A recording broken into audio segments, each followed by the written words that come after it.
Hello WhatsApp guys, কী অবস্থা সবার? আশা করি সবাই ভালো আছেন। আল্লাহর রহমত আপনাদের দোয়ায় আমিও ভালো আছি, কিন্তু খুব একটা না গাইজ। মানে বুঝতেই তো পারতেছেন, বাইকটা নষ্ট হয়েছে তাও ভাই ঈদের 2 দিন আগে। মানে এমন একটা সিচুয়েশন হয়েছে, ঈদের 2 দিন আগে তো কম বেশি মনে করেন সব ছুটি বয়ে গেছে, যার জন্য ঈদের আগে সেটা সম্ভব হয় নাই। আর এই গাড়ির তো মূলত আপনারা জানেনই যে পার্টসপত্রর একটা বিষয় আছে। মানে এইটা নিতে গেলে হয়তো বা যশোর বা মানে রাজধানীর বুকে যাওয়া লাগবে আমাদের ঢাকাতে। মানে এইরকম একটা সিচুয়েশন, যার জন্য এই বাইকটা মানে সবাই নিতে চায় না।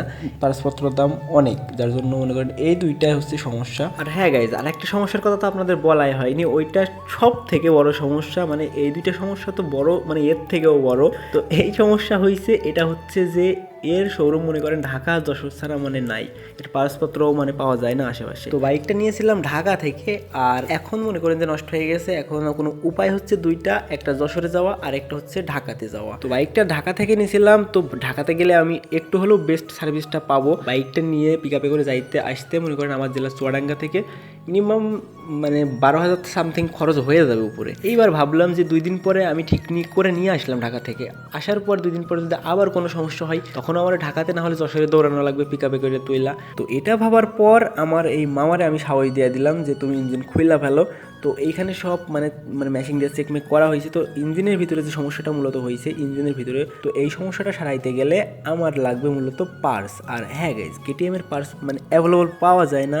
তো অনেক আগে শুনতাম যখন বাইক ছিল না, বাইক কেনার পরে মানে আমি এই প্রবলেমটা কোনোদিনও ফেস করি নাই যে বাইকের কোনো মানে জিনিস মানে পাওয়া যাবে না। মানে মূলত আপনারা যখন বাইক কিনে আনেন, মানে আমি যখন কেটিএমটা কিনে আনছি যেইভাবে, গাড়িটা প্রথম কিনা যেই রকম ছিল মানে ওই বাইকে যা পার্টসপত্র আছে তো এইগুলা সব অ্যাভেলেবল পাওয়া যাবে, কোম্পানিতে পাওয়া যাবে ভাই। কিন্তু এই সমস্যা যে এক জায়গায় মানে পার্টসপত্রের দাম ভাই অনেক। তো আমার মামা শুধু আমি একবার সাহস দিয়া বাকি, মানে খুলে ফেল ইঞ্জিন, যা হয় হবে। তো মামার বলার মাত্র সাথে সাথে কাজে লেগে পড়ছে। তো গাইজ, আমার মামার উপর আমার বিশ্বাস আছে 99% যে বাইকটা ঠিক হবে। আর এইখান থেকে যদি ঠিক হয়ে যায়, নিজ এলাকা থেকে যদি ঠিক হয়ে যায় ভাই, তাহলে তো কোনো কথাই নাই। মানে পার্সপত্র মানে ভাই আমার বাড়িতে এসে দেওয়া যায়, যেটা বাস্তব কথা। পার্সপত্র নিয়ে আমি কোনো প্রবলেম ফেস করি না। আর হ্যাঁ গাইজ, বিষয়টা আবার এইভাবেও হইতে পারে, মানে পার্সপত্র পাওয়া যায় না এইভাবেও হইতে পারে। মানে আমার এটা হচ্ছে 2022-এর মডেল কেটিএম, আর যেইগুলো 2 চোখ সামনে, তো এইগুলো হচ্ছে মূলত 2018 সালের মডেল।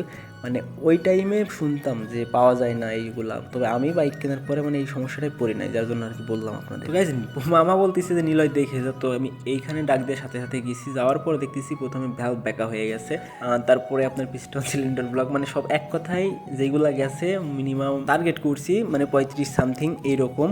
তো এখন দেখি যে পার্টসগুলো লাগবে, আমি ফোন দিব ঢাকাতে, তারপরে ওনারা হয়তো কালকে মানে সন্ধ্যার ভিতরে আমি জিনিসগুলো পেয়ে যাবো, পার্টসগুলো পেয়ে যাবো। ওইটা আপনারা দ্বিতীয় পার্টে দেখতে পারবেন।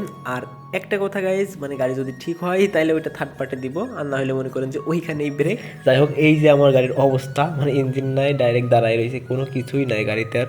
তো ওর মতো এখানে থাকুক। আজকের ভিডিওটা এই পর্যন্তই। সবাই ভালো থাকেন, সুস্থ থাকেন, দেখা হচ্ছে নেক্সট পার্টে।